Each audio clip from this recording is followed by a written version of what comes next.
When it comes to skateboarding and manga, there's not really that many options that we think of, mostly because there's not that many to begin with in the first place. Usually, the first thing you might think of is Made to Skate, a brand new skateboarding manga that has to do with maid skating.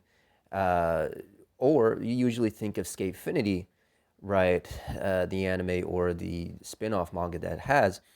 But what if I told you that there's actually another manga that we're missing here? There's another piece of that puzzle that we're missing, an actual authentic manga that takes it a little bit more seriously, that's made for people that love skating, and it could be enjoyed by newcomers. And that manga is Skaters. So today we're going to just be looking into Skaters as a manga and just discussing why I like it and why you should check it out. So without further ado, let's get right into it, right?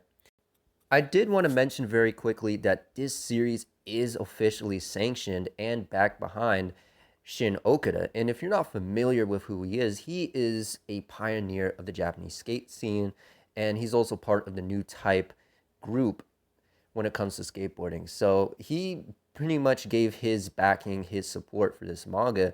If you've seen the translations, at least on the back of the covers, he gives his input on what he thinks about this manga and why he also likes it. And he deems it as a series that's accurate to your average skateboarder and hitting the nose on the struggles, on the realities that he went through when he was young and getting into skateboarding for the first time.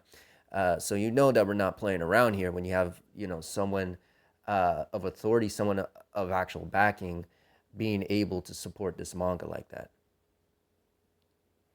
Skaters is about Akio, a young boy that discovers skateboarding for the first time from walking home from school.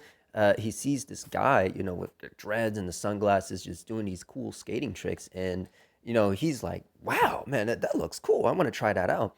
And, he's teaching him how to do tricks and what have you. And yeah, just from there, he instantly gets a passion for it. Now he wants to dedicate his life to skateboarding. And with this prologue chapter, because this happens only in chapter 0, this person, what they called the master, he travels back to America and he's aiming to be at the top, at the pinnacle of skateboarding. He wants to be at the very top, be featured in Thrasher and what have you. And as he sets off to do that, Akio is now trying to also gain some reputation, trying to gain some, some skill and technique over the years. And as for the characters here don't have annoying personalities. They're pretty enjoyable. They're pretty interesting. Fukusuke is, a cool best friend character. He's very likable. He's someone that's trying to help Akio. He also has a passion for skateboarding. He's someone that is foreign in town, and he meets up with Akio, and he's like, "Oh man, that's cool, man. You into skateboarding like me?" So they get along with each other. He's showing him all the Thrasher magazines. He's showing him all the video cassettes that he has of skateboarding, and Akio is just shocked by this. He's like, "Oh man, this is a whole new world for me. I want to check this out." And their friendship grows over time, right? And his family pretty much completely forbids him from doing anything skateboarding related. So he has to pretty much do it on his own without them, noticing or what have you. So this is pretty much a very coming of age type of story, but it's very fitting considering this is about skateboarding. It is about a culture that has always been aimed towards the outcast, right? At least in its origins before it became a business. And yeah, it's very cool how they have that set up. I love how they focus on the characters in here. You have Akio, you have his family members, you have the shop owner in here, you have Fukusuke. So the two of them are basically making videos together. They're just working on their techniques and trying to get scouted by a sponsor. And it's quite a journey to see. Now, when it comes to the actual artwork, it's a hit or miss for me because the characters themselves aren't designed that greatly. The artwork isn't anything crazy in terms of the character designs. Now they're recognizable enough where it's like, okay, I can tell this is this character and that character, but it's not anything super detailed. However, when it comes to the actual skateboarding, when it comes to those scenes, yes, that's where the art shines the most, especially when you see these close up zoom in shots of the board, or of characters jumping or leaping or getting on rails or what have you. very, very well done here, very sharp. And we also get a couple good wide shots as well when they're at the park. You get to see all the skateboarding tricks unfold. And yeah, the mangaka here does an excellent job at showcasing how skateboarding would translate into a manga. And one thing I wanted to note is the actual use of sound effects for this manga. The sound effects that he uses for the skating is really, really well done here. I mean, you can really feel uh, everything that's going on. He makes very good use of the sound effects to make you feel like, okay, this is actually someone skating. Like you can, read those sound effects along with, looking at the image, and you can, you know, feel that, right? You can actually feel like that's someone actually skating. So I love how they do that. And usually I'm not someone that's a big fan of sports manga unless it's something like The Climber.